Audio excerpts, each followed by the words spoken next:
നമ്മുടെ വാർക്കടയൊക്കെ മുകളിലുള്ള റൂഫ് ഷീറ്റിൻ്റെ മുകളിൽ നമ്മൾ ചൂട് കുറയ്ക്കുന്നതിന് വേണ്ടിയിട്ട് ഡോക്ടർ ഫിക്സിൻ്റെ റൂഫ് കോട്ടിംഗ് എന്ന് പറഞ്ഞ പെയിൻ്റാണ് നമ്മൾ ചെയ്യാനായിട്ട് പോകുന്നത്.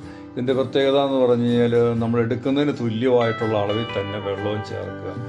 വെള്ളവും പെയിൻറ്റും കൂടെ മിക്സായി ശരിയായ രീതിയിൽ മിക്സ് ചെയ്തതിന് ശേഷം നമ്മൾ ബ്രഷ് കൊണ്ടോ റോളർ കൊണ്ടോ അടിക്കുന്നതിന് പകരമായിട്ട് പണി എളുപ്പത്തിന് വേണ്ടിയിട്ട് നമ്മൾ സ്പ്രെയർ വെച്ചാണ് നമ്മൾ അടിക്കുന്നത്. നമുക്ക് പെയിൻറ്റ് ചെയ്യുന്ന സ്പ്രെയർ ഉപയോഗിച്ച് തന്നെ നമ്മൾ ഈസി ആയിട്ട് അടിക്കാനായിട്ട് പോകും. അതിന് വേണ്ടിയിട്ട് നമ്മൾ ഇത് ശരിയായ രീതിയിൽ കൂട്ടിയെടുക്കുക. റൂഫ് കോട്ടിങ് നമുക്ക് വാങ്ങിച്ച് തുല്യമായിട്ട് വെള്ളവും ചേർത്ത് കഴിഞ്ഞാൽ നമുക്ക് അടിച്ചു കഴിഞ്ഞാൽ നമുക്ക് ഷീറ്റിന് നല്ല ആയുസ് കിട്ടും. അതുകൂടാതെ തുരുമ്പെടുക്കുന്ന ഒഴിവാകും. ഇതിനേക്കാളും മെയിനായിട്ടൊക്കെ നമുക്ക് ഉള്ളിലടിക്കുന്ന ചൂട് കുറയും എന്നുള്ളതാണ് അതിൻ്റെ വേറൊരു പ്രത്യേകതകൾ. അപ്പോൾ നമുക്ക് ഇതുപോലെ സ്പീഡിൽ നമുക്ക് ഇതുപോലെ തന്നെ ഷീറ്റിന് മുകളിൽ നമ്മളിതിനകത്ത് UR കോട്ടിങ് അടിച്ച് നിർത്തിയിരിക്കുവാണ്. അതിന് മുകളിലാണ് നമ്മൾ വീണ്ടും നമ്മൾ ഈ റൂഫ് കോട്ടിങ് അടിക്കുന്നത്.